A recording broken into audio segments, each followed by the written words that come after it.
আসসালামু আলাইকুম গাইস। তো এখন আকাশে অনেক বৃষ্টি।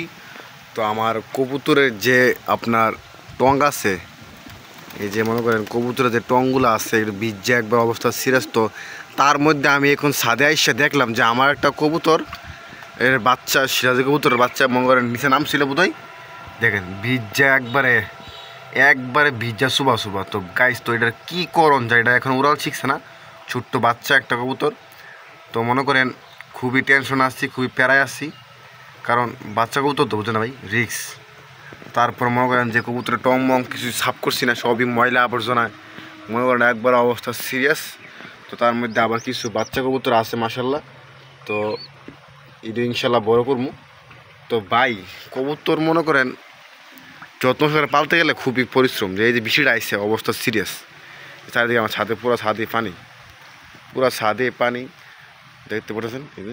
এই যে ছাদে পানি, তো আকাশে অনেক বৃষ্টি, মেঘ জমে মারিছে। এই যে গত 4-5 দিন, দুই দিন যাবৎ বৃষ্টি পড়তেছে।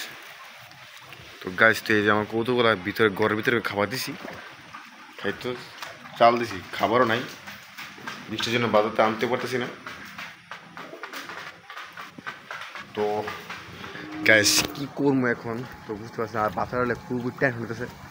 এটা ভিজা একবার মনে করেন পুরো একবারে সিরিয়াস ভিজা অবস্থা সিরিয়াস। আর খুবই টেনশন আসছি ভাই, লস খেতে তো একবার শেষ জীবন, আর কত লস করবো। তারপর কবুতর বলে লাভ করবো, এইটাও লসের সম্মুখীন হতেছি আমি। তো সবাই আমার কবুতরগুলোর জন্য দোয়া করবেন, আমার জন্য দোয়া করবেন।